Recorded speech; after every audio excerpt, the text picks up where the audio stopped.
What's up, kings and queens? It's your boy Dan from Daft Previews. We are 7-0, baby. The winning days continue.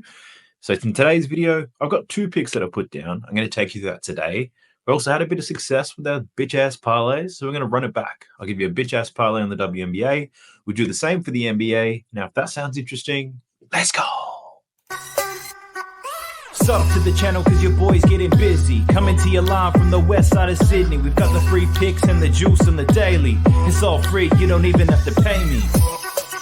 Before we jump into the picks, let's recap the day that was. On basketball, we're up 0.9 units. On soccer, we're up 0.2. And MLB, a very slight loss. WNBA recap though. Jackie Young over 15.5 points.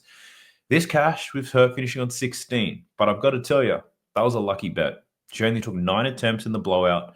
Extremely lucky to hit that. I looked at her data in the last 2 years. When she's taken 10 or less shots in a game, she's under this line in every single game. Insane efficiency today. Sometimes you get unlucky when you lose bets. Sometimes you get lucky. That was a bad bet, not the best read, given the blowout and everything like that. Lucky to get over the line, but I'll take the W. The other one, Kelsey Mitchell over 16.5 points. She finished with 24. It was a perfect read. She scored in every which way that I expected her to. I love that. That was a terrific play there.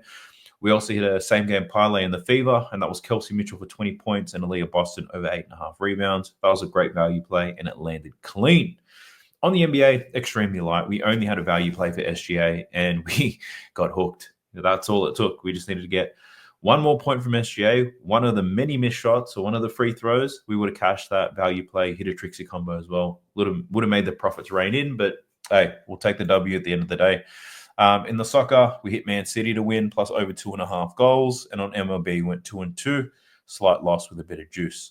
So still looking to stay disciplined here. I'm not going crazy with the stakes, but in being transparent, I have raised the stakes slightly on the WNBA. So starting to bet a little bit more as we get more confident. But really excited about what's going to happen. I've got my WNBA season pass. If anybody's interested in that, you get a 40% discount. There's a link for that down below. You'll get every single bet that I make from now to the end of the WNBA season on every single sport. So go ahead and check that out. Aiming to get 100 units of profit on this WNBA season. Jumping into Props Madness, as you know, the best tool you're going to find if you like betting on player props on the NBA and the WNBA. You'll get a 7-day free trial, 25% discount when you use the code DARF when you sign up. So go ahead and check this thing out. So we've only got 2 games available to bet on right now as I record this. There is 3 games in the W tomorrow. So for those of you who are subscribed to me on Winnable, everybody in the VIP will get obviously all the bets that I make anyway. I've got a lot of work to do in the morning. We'll cap the NBA stuff and that extra WNBA game. But 2 games available at the moment. I've got 1 pick in each game. Let's talk through it. The first one, we've got the Lynx versus the Wings. These guys just versed each other in the opener. The Minnesota Lynx gave it to them. The Wings kept it somewhat competitive, but eventually got blown out towards the end of that game. Minnesota were dominant, and I think they're dominant again. The spread that we're looking at here is 11.5 points. The Lynx have won by 15 and 14 in their first 2 games of this season. We probably see a similar winning margin here. But let's talk about the bet that I'm rolling with today. And I'm dancing with Courtney Williams. I'm taking her points and assists. Now, we'll call this out. Points and assists, it's available at 20.5 at Underdog and on Prize Picks.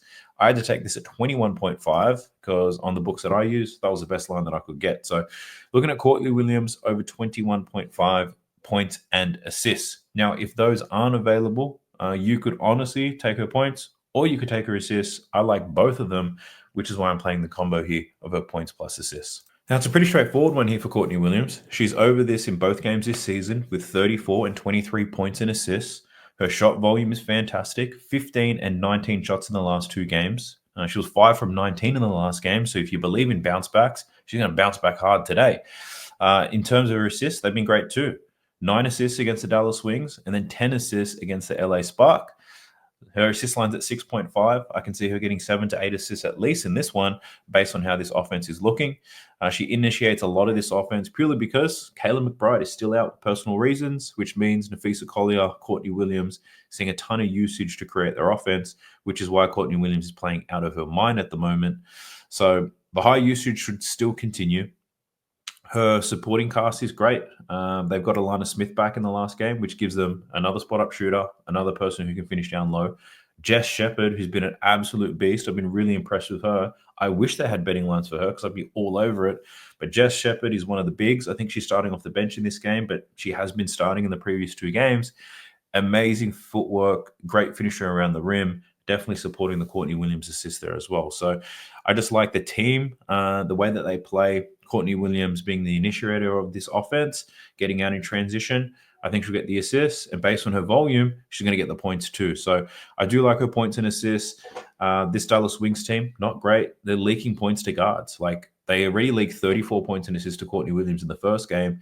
They then ran into the Seattle Storm. We bet on Skylar Diggins for the same reason. Skylar Diggins killed it. 30 points and assists against them. Her line is only at 24.5. I think Courtney Williams can produce something similar today, so we're rolling with it. Over 21.5 points and assists is what I've got down. But like I said, if you can't get the combo, take the points or take the assists because there's reasons that she covers both of those things. Jumping into the next game, we got the LA Spark versus the Mercury. The Mercury, one of my favorite teams, led by one of my favorite players. Really liking what I'm seeing from this Mercury team, believe it or not. They have been depleted. If you look at their team last year, they pretty much got rid of their whole starting lineup except for Kalia Copper. And Kalia Copper is still injured. I think she's out for the next 4 to 6 weeks. So what does that mean? It means Alyssa Thomas, Satu Sabali, going to do everything for this Mercury team. The Mercury, they're 5.5-point favorites in this one, which tells me that this game's going to be close. And if the game's going to be close, the girl that I bet on, she's going to play a lot of minutes. And this is who we're looking at today. My girl, Satu Sabali. I like her over 22.5 points today. The Mercury have only played one game this season against the Storm, and Satu went crazy. She scored 27 points in only 26 minutes of action in that game. It was a 22-point blowout. Not only did she score a lot of points in limited time, her usage rate was through the roof. She had a 38% usage rate. I don't expect that to continue, but if she's seeing over 30%, that's a whole lot of volume. The other thing I'll call out is that Satu Sabali only played 26 minutes because of the blowout. Didn't play many minutes down the stretch. Her projection is for 30 minutes in a tighter game. Up against the Spark here, I think it will be tighter, and Satu's going to see more opportunities. In terms of the matchup with the Spark, they're okay defensively, but the way that they defend and the spots that Satu likes to score, man, it's a great matchup. You can see it here. This is only on this season's data, but so far this season in 2 games, the LA Spark, one of the worst teams in the league at defending above the break. If we look at Satu Sabali, in one game, 43% of her points came from above the break. But looking at last season's data, 51% of her points came from above the break. Another thing I'll call out is her three-pointers made prop. It's over 2.5. It's juiced to like minus 170, minus 180. So the books are heavily favoring her to make at least 3 3-pointers. It really just showcases how good the matchup is. She could make 3, she could make 4. We're looking at 9 to 12 points already from those 3-point attempts. Satu is working brilliantly off Alyssa Thomas, who is known for making players around her better. Alyssa Thomas also has higher usage, but she's not a big volume scorer. Satu Sabali is on this team right now to do one thing and one thing only, and that's to put the ball in the damn hoop. So looking at Satu Sabali to get popping, I think she scored 25 points today, if you ask me. She's the clear number 1 option in this team to score some points. If we look at who the Spark have played so far this season, I think most recently Nafisa Collier probably has a similar scoring profile to Satu Sabali, somebody who's able to put it on the floor, get to the rim, under the basket, who can shoot from range, as a spot-up shooter, can shoot in that mid-range as well. She scored 23 points. Her line was 23.5 in that game, but she was killing the Spark. In that fourth quarter, Nafisa Collier wasn't even looking at her own shot. They had a very decent lead there. The Minnesota Lynx were just passing that thing around. But had that game been close, Nafisa Collier easily could have scored 30 points against the Spark. And I think Satu flirts with 25 to 30 points here. I think the matchup is great. The minutes will be there, the opportunities. And there is no one else in this Mercury team who's going to take those shots. So I think she's going to attempt 17 to 20 shots in this game. She'll get to the free throw line, nail a couple of 3-pointers. Satu Sabali is my girl. Let's go. Now, just as we did yesterday, I asked you to stay put. Don't go anywhere. Just because the 2 main picks are down, it doesn't mean I'm done yet. We're going to build some bitch-ass parlays together. Yesterday, we shared 3 bitch-ass parlays, all of them at plus money. We hit 2 out of the 3. Not bad if you ran those. So for a little bit of fun, a little bit more engagement, I'll do that with you again, see if we can cook up something nice. Once again, I'll be using a FanDuel equivalent, so you'll get similar lines, similar odds, and all that type of stuff. Let me know in the comment section if you agree, whether I should keep doing this or not. Also, like the video, subscribe to the channel, all that good stuff. Let's push this thing out. We're going to start cooking, and I don't want people to miss out. You know what to do? Just drop it in the comment section. BAP stands for BAP. It's a bitch-ass parlay, and we're cooking up 3 of them. Let me know in the comment section. Let's go. All right. Firstly, in this Wings versus the Lynx game, I obviously don't want to add Courtney Williams in here because of something called overexposure. But let's see what we can find. Let's see what we can do. So I'm going to cook this in real time. I obviously haven't built this already, so let's see what we can get. So the only thing I need to see here is I want to get some plus money players down. If it's not plus money, I ain't playing it. So let's see if we can cook something up with a couple of legs that's going to give us that plus money that we're after. I think one is probably Nafisa Collier to score 20 points. Her line's at 24.5. She scored 34 against Dallas last time. I think 20 points is very doable. And in a game where they don't have Kayla McBride, they'll definitely get points from Courtney Williams, Alana Smith, Jess Shepard, like they have been in the 2 games this season. But Collier is still the number 1 option in this team. She's going to get her shots. She's going to get her opportunities. And she's a very efficient scorer. So I think 20 points, very doable for Nafisa Collier. So I'll probably lock her in first. We've got Alana Williams. Alana Williams. I'm just making shit up here. Alana Smith. I'm not going to bet on her. The reason being is like her minutes projection is only like 15 to 20 minutes, so she probably doesn't see a lot of game time. Jess Shepard's going to see more game time and more production, but unfortunately we can't bet on her. Bridget Carlton. I think the only thing I'd consider betting on her right now is her rebound. She's playing a lot of minutes, and she's just not scoring the ball very well. But rebounds, crazy. 7 rebounds in both games this season, 30 and 40 minutes, lines at 4.5. She had 7 rebounds against the Wings last time. If we take her for 4 rebounds, I think Bridget Carlton should be able to deliver on that. So we're rolling with Bridget Carlton. And from the Wings, we've got Enrique, who I don't want to bet on. Paige Beckers. This line keeps moving, so she's getting a lot of public money coming in, I believe. Her assists, I think 4 rebounds for Paige is nice too. She had 7 and 6 rebounds in the 2 games this season. She's going to play 30 to 37 minutes, so she'll get the opportunities there. Good rebounder, good instincts. I think 4 boards is doable.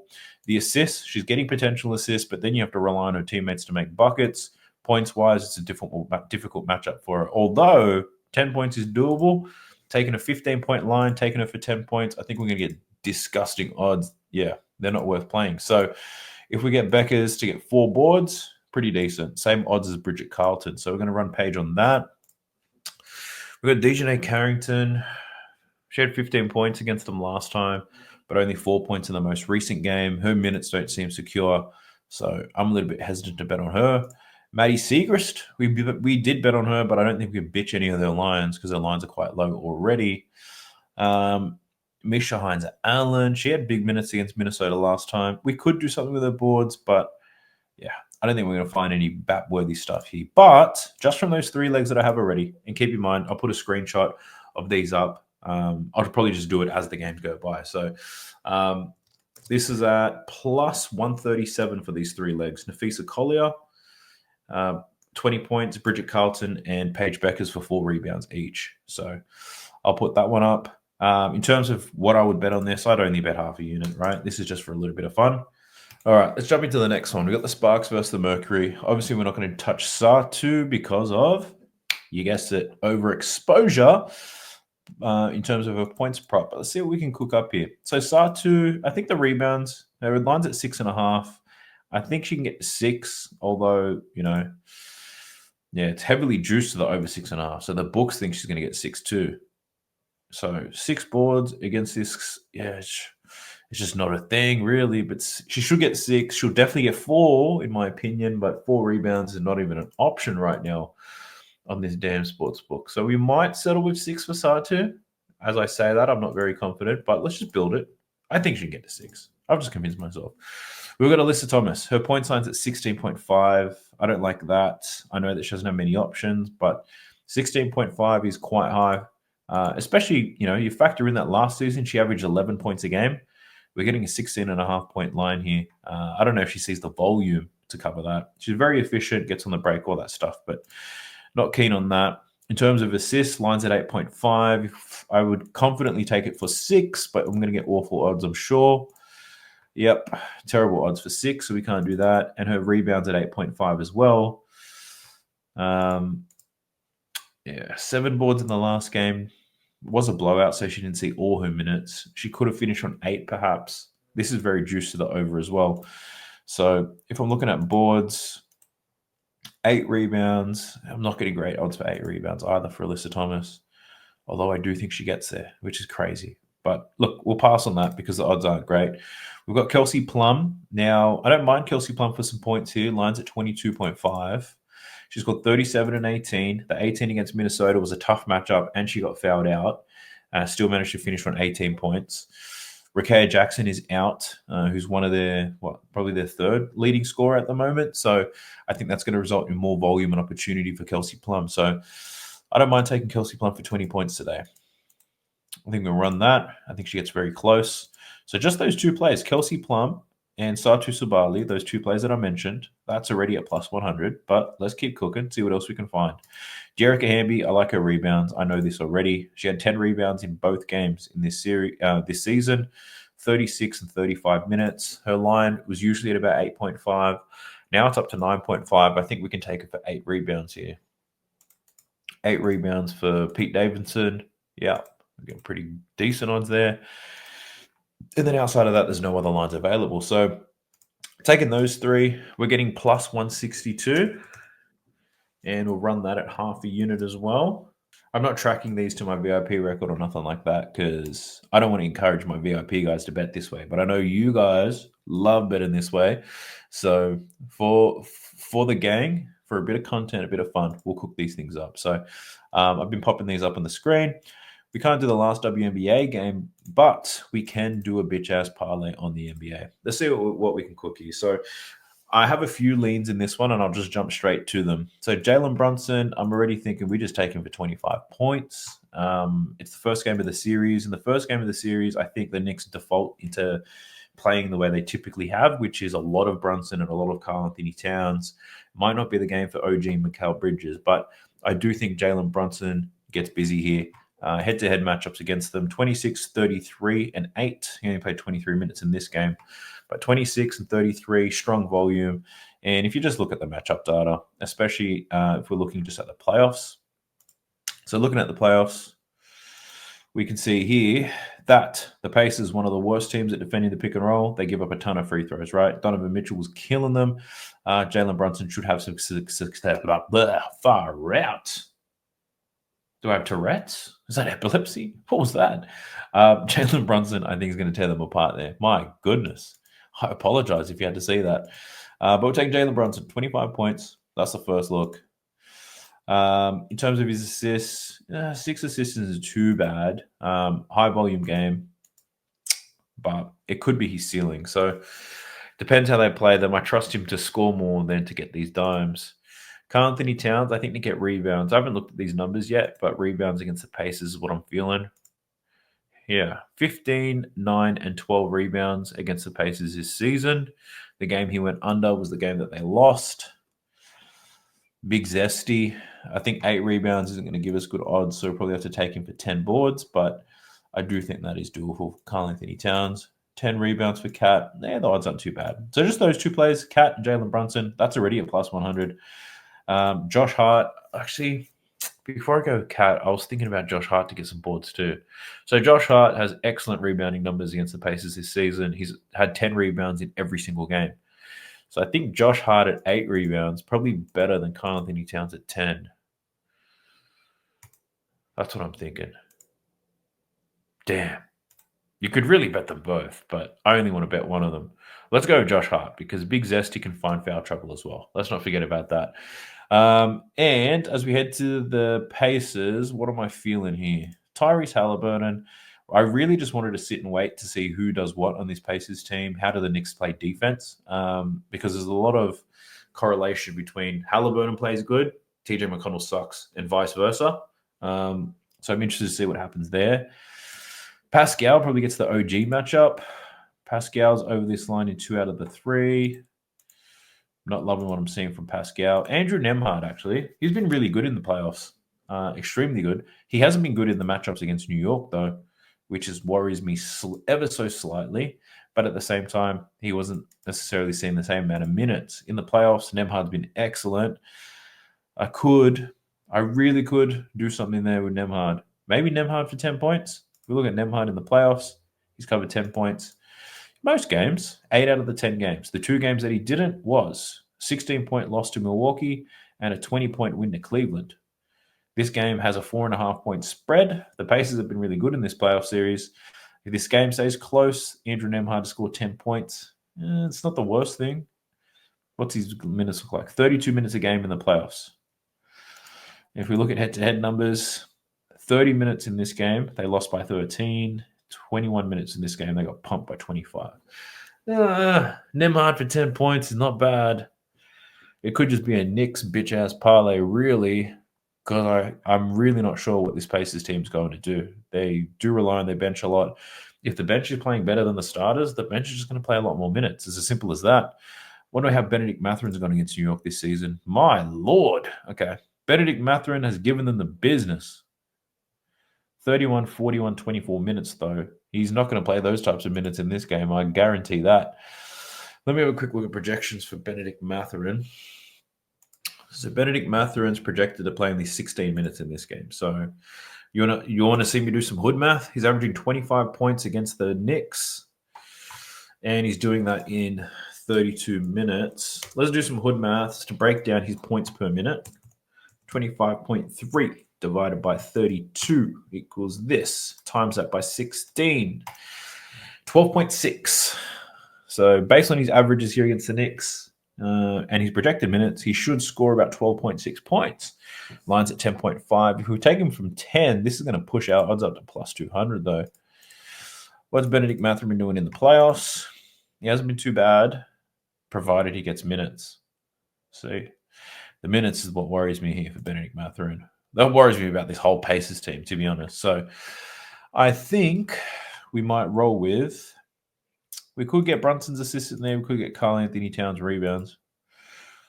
So if you're watching this and you're going to back these bitch-ass parlays, for whatever leg that I put in here, you might want to replace it with your own one. Just possibly, ever so slightly. Let's see what Bridges has done against the Pacers. He's been inconsistent. OG against the Pacers to only 2 games.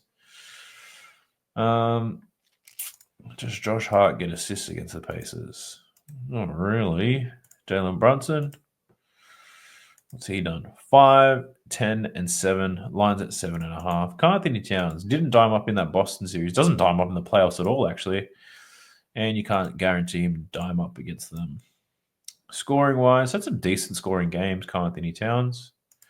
If we look at the playoffs, he was pretty consistent against Boston. A couple of slow games. I don't even want to take Karl Anthony Towns for 15 points. So we might run with Jalen Brunson to get 6 assists. I think that's doable. Let's look at all his games against the Pacers. Oh, he's averaging 5.8. 5 assists does look like a much better floor. So I'll probably pass on the 6 assists for Jalen Brunson. Who else could there be? What's Naismith do? He's probably going to have to defend Jalen Brunson, so he's going to get a lot of chances, I'd assume.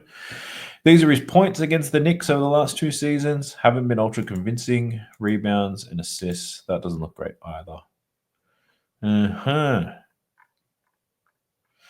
going to say, fuck it. Let's just do the right thing. We're just going to run with those 2.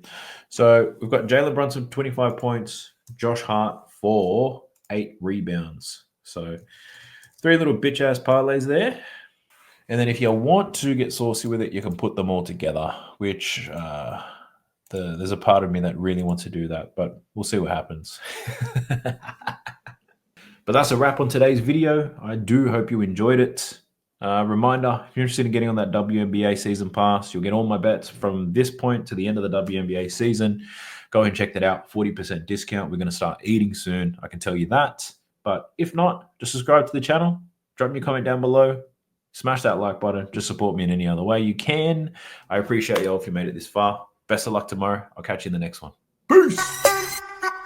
Sub to the channel cause your boy's getting busy. Coming to your line from the west side of Sydney. We've got the free picks and the juice on the daily. It's all free, you don't even have to pay me.